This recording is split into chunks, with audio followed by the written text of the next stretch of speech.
What inspires change? What motivates us? It's what's inside that moves us. What moves you? Get the Scion story at Scion.com.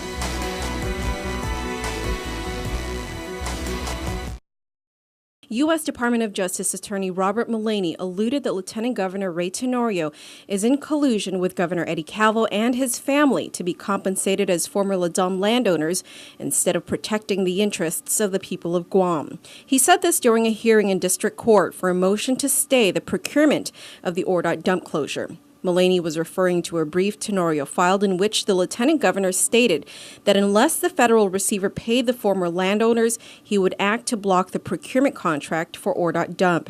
In hindsight, he says, the lieutenant governor has kept his promise and basically blocked Gershman, Brickner, and Bratton from fulfilling its duty. It's serving the interests of the governor and his family and not representing the people of Guam, he adds.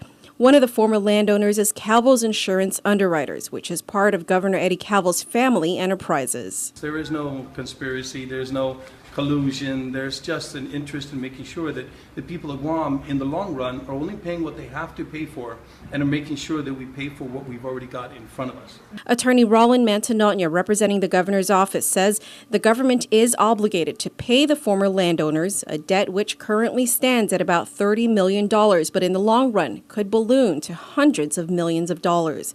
We're going to end up paying, if we pay them last, the government will end up paying $200 million when they could pay now just $25 million.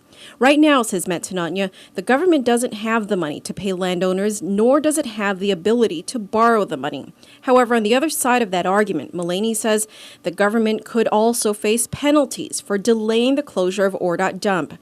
Under the consent decree, he points out the government could be fined $5,000 a day that the dump is not closed. And so far, it's already been 6 years, which amounts to about $11 million.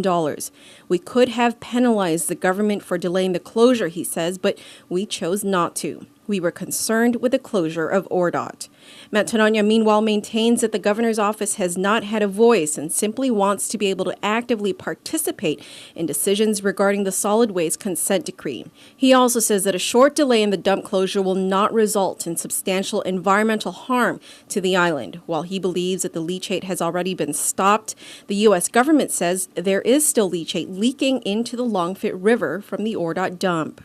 That is, to me, greatly outweighs infinitesimal leachate pollution. I don't know, because Mr. Mullaney he didn't clarify his position as the amount.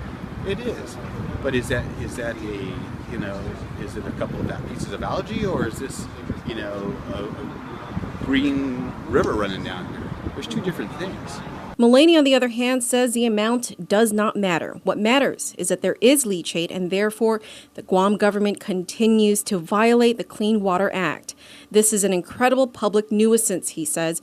I don't know what island they live on or whom they talk to, but they must be isolated from reality. He also says that granting a stay pending a Ninth Circuit Court appeal decision would delay the ORDOT dump closure by another year.